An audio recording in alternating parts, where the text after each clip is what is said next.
Salut les turfeuses, salut les turfeurs, bienvenue pour un nouveau pronostic de Benoît Requin. Merci pour vos likes, pour vos commentaires. N'hésitez pas à vous abonner pour recevoir tous mes pronostics tous les jours. Et pour accéder à tous mes tickets pour la course du Quintet, vous avez deux moyens: par mon site internet benoîtrequin.fr ou par le bouton rejoindre. Ok, place au pronostic du Quintet du lundi 1er mars, direction Auteuil pour le prix Beugnot.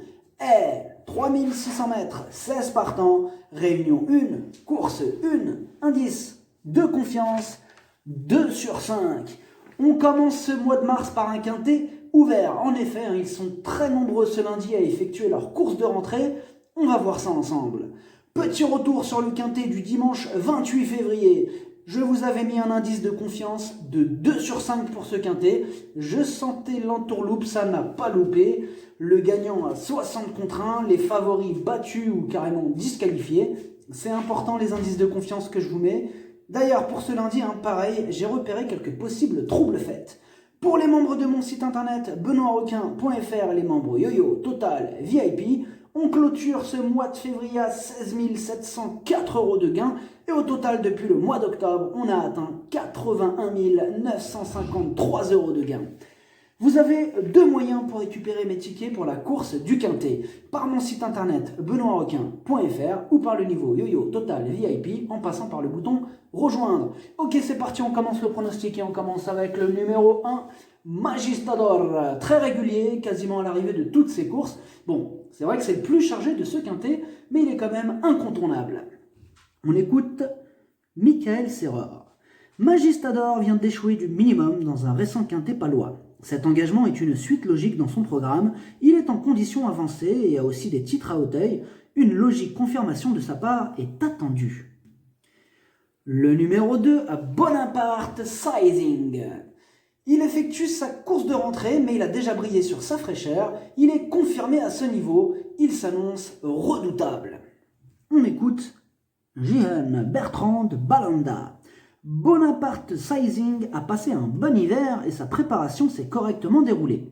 Il se présentera en belle forme sur un parcours qu'il connaît parfaitement. Certes, il effectue sa rentrée et doit porter du poids, mais il s'est déjà mis en évidence en pareille situation. J'espère le voir bien faire d'emblée. Le numéro 3, Zizaner. Il a la pêche, il a remporté sa dernière course.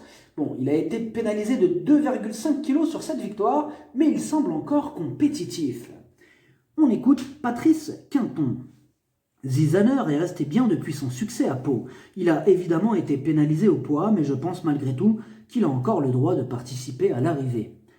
Le numéro 4, Falbala Demat. Sa régularité fait plaisir à voir. Ce lundi, elle va passer un test à ce niveau de compétition, mais elle semble avoir la pointure d'un tel lot. Mieux vaut ne pas la sous-estimer. On écoute François Nicole. Falbala Demat a passé un bon hiver et va se présenter en condition pour cette course de rentrée. En effet, elle a travaillé en conséquence.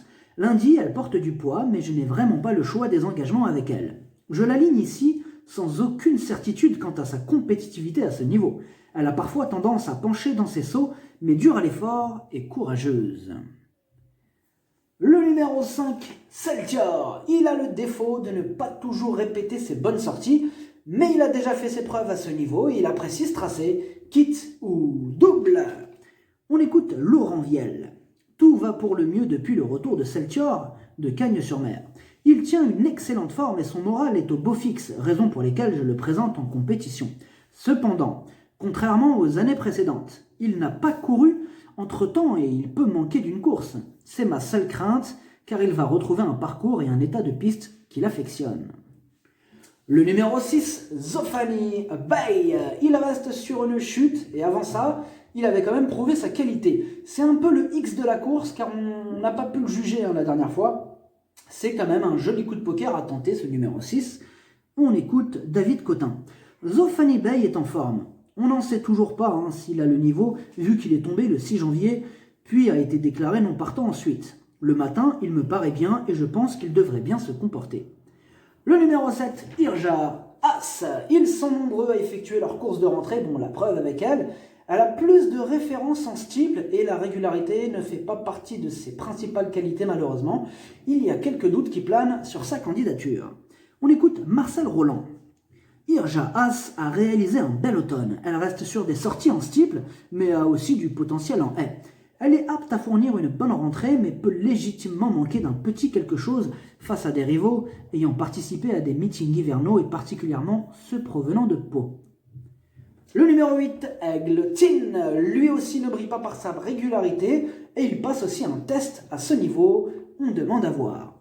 On écoute Sylvain Déhez. La prestation d'Aigle Tin, lundi, aura valeur de test pour orienter la suite de son programme puisque c'est un essai à ce niveau. Il n'a pas de titre à Auteuil, mais je n'ai pas d'a priori négatif à ce propos, d'autant que la piste sera neuve lundi. Il saute vite et bien. Sa préparation s'est bien déroulée, il va se présenter en belles conditions, il faut juste le voir face à de tels rivaux.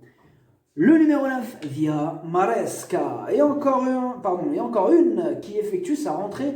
De plus, elle reste sur 2 échecs consécutifs, et bien que baissée sur l'échelle des poids, on a quand même besoin qu'elle nous rassure. On écoute Marcel Roland. Via Maresca est dans une situation un peu similaire à celle de sa compagne de boxe, Irja As, le 7. En effet, elles vont l'une et l'autre se présenter dans une condition physique semblable ou presque. Elles peuvent légitimement pêcher face à des adversaires ayant couru cette saison, même si on n'est pas à l'abri d'une bonne surprise. Le numéro 10, Follyfoot, lui aussi effectue une rentrée, mais attention, il est en plein dans sa catégorie et il ne serait pas étonnant de le voir frapper un grand coup le jour de sa rentrée. On écoute Pascal Hadar. Après avoir réalisé une saison 2020 de toute beauté, Follyfoot a passé un très bel hiver et semble prêt à effectuer sa rentrée. Maintenant, je ne l'ai pas affûté pour cette course, car il a une saison entière à effectuer, mais il devrait pouvoir bien courir, d'autant qu'il a déjà performé lors d'une rentrée. C'est un bon cheval qui devrait tôt ou tard remporter une épreuve de la sorte, il faut le suivre. Le numéro 11, Lafayette, seulement 6 courses à son actif, mais quasiment à chaque fois sur le podium. Il passe un test dans cette catégorie, mais il a le profil du casseur de tickets, donc méfiance. On écoute David Cotin. Lafayette est bien. C'est un essai à ce niveau de compétition, mais lui aussi devrait bien se comporter. Le numéro 12, Bucks Back Book. Elle aussi effectue une course de rentrée, elle reste sur 3 échecs consécutifs, mais elle a déjà prouvé sa compétitivité à ce niveau, elle intéressera les amateurs de champ réduit. On écoute Yannick Fouin. Je l'ai emmené en meeting à Cagnes par gourmandise. Ce n'était pas une très bonne idée car Bucks Back Book avait été émoussé par son arrière-saison à Auteuil. Elle a bien rechargé ses accus depuis. Elle est apte à fournir une bonne rentrée sans être toutefois affûtée. Mes 3 pensionnaires ont une préparation un peu similaire. Ils devraient monter sur cette reprise de contact. Le numéro 13, Rock the Race. Il a 10 ans, c'est un habitué des Quintet Plus. Bon, il a le défaut de ne pas être très régulier, mais s'il nous montre son vrai visage ce lundi, il a les moyens de terminer dans la bonne combinaison. On écoute Nicolas Goffenick. Rock the Race prouve qu'il possède encore de jolis restes. Il apprécie ce type de profil et le terrain très souple ne l'a pas dérangé. Il est compétitif dans ce registre. Le numéro 14, Peggy. Elle effectue sa course de rentrée. Elle a le défaut de ne pas répéter ses bonnes sorties. Et sans en faire une impossibilité, il y a d'autres chevaux qui passeront en priorité. On écoute Yannick Fouin. Peggy rentre ici. Sa préparation s'est bien déroulée et son dernier exercice satisfaisant. Elle reste un peu bébête, alors elle sera donc montée sagement durant le parcours. C'est ainsi que je la trouve le plus efficace. Elle a peu de métier à Auteuil, mais avait bien couru pour son unique sortie sur cet anneau. Je n'ai pas de nette préférence entre mes 3 partants dans ce Quintet Plus. Le numéro 15, My Boy, il n'a plus à faire ses preuves en semblable compagnie. Il a même déjà terminé 3e de cette épreuve en 2019. Attention à lui. On écoute Pierre-Jean-Denis Fertillier. La dernière course de My Boy est très bonne, tout en ayant manqué un peu de préparation puisqu'il était tombé en début de meeting. Le cheval me paraît en pleine forme et est pris à sa juste valeur. Il devrait très bien courir. Le numéro 16, Folbourg de Palma. Et lui aussi effectue sa course de rentrée. Il a déjà brillé sur ce parcours. Il va tenter de profiter de son petit poids pour jouer les troubles fêtes. On écoute Yannick Foin. Cela s'est mal passé cet hiver à Cagnes pour son essai à ce niveau. Je ne lui en tiens pas rigueur. Folbourg de Palma m'avait précédemment bien plu à Auteuil, finissant d'ailleurs pas si loin de Zizaner, qu'il va retrouver lundi au départ de ce quintet. Il n'est pas affûté pour cette reprise de contact, car l'année est longue, mais comme ses compagnons de boxe, il est apte à fournir sa rentrée. Le pronostic, ça donne 2, As, 10, 3, 4, 15, 6, 13, cheval de complément le 11, si jamais il y a un autre nom partant, et ça peut arriver, le 5. Merci d'avoir suivi cette vidéo, n'hésitez pas à vous abonner pour recevoir tous mes pronostics tous les jours, et pour accéder à tous mes tickets pour la course du quintet, vous pouvez passer par mon site internet benoîtrequin.fr ou par le bouton rejoindre sur le niveau yo-yo total VIP. À jouer avec modération, bonne chance, chopez-le moi, ciao.